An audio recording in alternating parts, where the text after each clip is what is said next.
कानपुर में 3 जून की हिंसा के बाद अब पुलिस का पूरा फोकस दंगाइयों की धरपकड़ पर आ गया है। अब तक 50 से ज्यादा लोगों की गिरफ्तारी यहां पर की जा चुकी है। शहर की अगर बात करें तो यहां पर धीरे धीरे शांति बहाल हो रही है, लेकिन अब लोगों को एक नया डर सता रहा है और वो डर है बुलडोजर का। ये जो तस्वीर आप देख रहे हैं यहां पर, इन तस्वीरों में ड्रोन के जरिए पूरे इलाके का मुआयना लगातार किया जा रहा है। और अब ड्रोन जो आप देख सकते हैं इन तस्वीरों में, ये ड्रोन के जरिए इस पूरे इलाके की तहकीकात की जा रही है कि कहीं पर कोई ऐसे लोग तो नहीं है जो कि शांति को भंग करना चाह रहे हैं। उनके ऊपर कड़ी नजर ड्रोन के जरिए रखी जा रही है। और आपको ये बता दें कि सवाल ये पूछा जा रहा है कि क्या बुलडोजर दोबारा चलाए जाएंगे, कानपुर प्रशासन क्या कार्रवाई करता है, इस पर भी सबकी नजरें लगी हुई हैं कि क्या जो आरोपी हैं जिनके फोटो चस्पा किए गए सब दूर, इसके अलावा अन्य जो आरोपी सामने आए हैं, क्या उनके घरों पर बुलडोजर चलाया जाएगा, ये एक प्रश्न यहां कानपुर में पूछा जा रहा है। साथ ही जिन पर पत्थर फेंकने का आरोप है, क्या उनके खिलाफ किसी तरह की कार्रवाई होगी, ये भी एक सवाल कानपुर के घटना के बाद अब उठ रहा है। साथ ही ये भी पूछा जा रहा है कि जिन घरों से पत्थर फेंके गए क्या वे गिराए जाएंगे, क्योंकि उत्तर प्रदेश से ही ये बुलडोजर अभियान शुरू हुआ है जो धीरे धीरे करके बाकी बीजेपी राज्यों में फैला है। और आपको बताएं कि इमारतों के कागज खंगालने का काम शुरू हो चुका है। इसमें यह देखा जा रहा है कि जो इमारतें हैं, करीब 100 से भी ज्यादा ऐसी इमारतें हैं जिनको आइडेंटिफाई किया गया है प्रशासन की ओर से, और इनके कागजों को खंगालने का काम शुरू कर दिया गया है। ये सूत्रों के हवाले से हमें जानकारी मिली है। इसमें यह पता किया जा रहा है कि ये जो इमारतें हैं ये वैध हैं या फिर अवैध हैं। इनमें कोई अवैध निर्माण तो नहीं हुआ है। प्रशासन की या कानपुर डेवलपमेंट अथॉरिटी की इजाजत के बिना अगर कोई निर्माण किया गया है तो उसकी पहचान इस सूची के जरिए की जा रही है। करीब 100 ऐसी इमारतें हैं कानपुर के इस इलाके की जिनकी सूची यहां पर तैयार की गई है। और आपको बताऊं कि कानपुर विकास प्राधिकरण से इन तमाम जो इमारतें हैं जिनकी सूची का हमने जिक्र किया है उनके बारे में जानकारी मांगी गई है और बाद में इस सूची का सत्यापन होगा। यानी जो सूची बनाई गई है उसमें जमीन पर क्या हालत है, वैध निर्माण है, अवैध निर्माण है, इसका सत्यापन किया जा रहा है और फिर जांच रिपोर्ट आने के बाद कार्रवाई होगी। ये सूत्रों की ओर से हमें जानकारी दी गई है। साथ ही यह भी बताया गया है कि प्रशासन इन इमारतों पर बुलडोजर चलाने की तैयारी में है। यानी अगर उन्हें लगता है कि इसमें अवैध निर्माण हुए हैं तो फिर वो इस पर बुलडोजर चलाएंगे।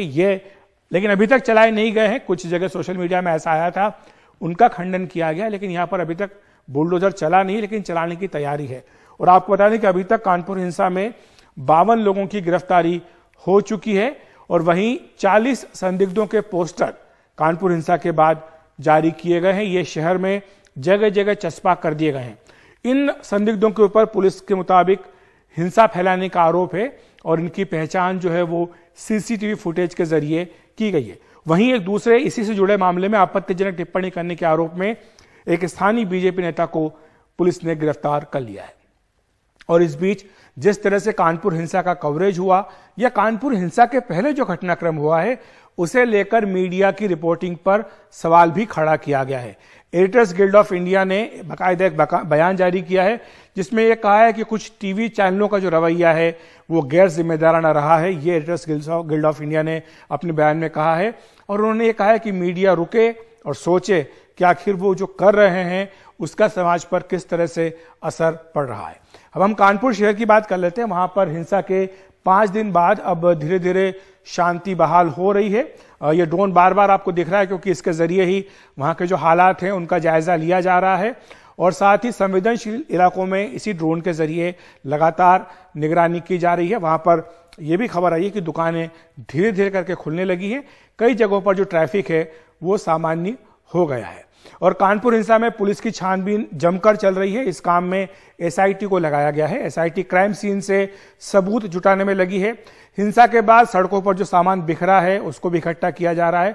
अब उसकी जांच हो रही है कि वो किस किस का है, पत्थर किधर से चले ये भी देखा जा रहा है।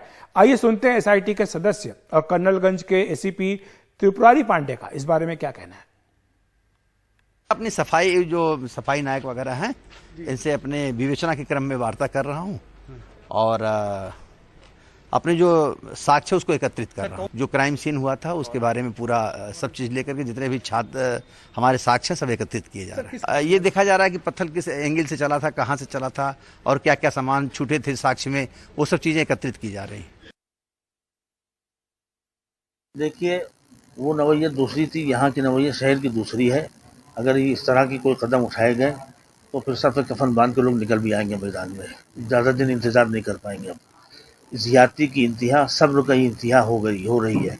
अगर मतलब होना है तो फिर ठीक है, वो हम कानून को तो तोड़ते नहीं, ना कानून को भी तोड़ा हमने, लेकिन ये तो हमें हक है कि ठीक है भाई, हम मरने के लिए निकले आ रहे, मानो सर पे कफन बांध के निकल पड़ेंगे। फिर तो मैं यही करना है, जब हमें रहने नहीं देना, हमारे बच्चों को पकड़ना, गिरफ्तार करना, जुल्म ज्यादती करना, घर तोड़ देना, तो फिर ठीक है, हम मरने के लिए तैयार है ना। अब तो हम सर पे कफन बांध के निकलने आ रहे, तोड़िए अब इसके मकान तोड़ना, अब इसके लिए तैयार है।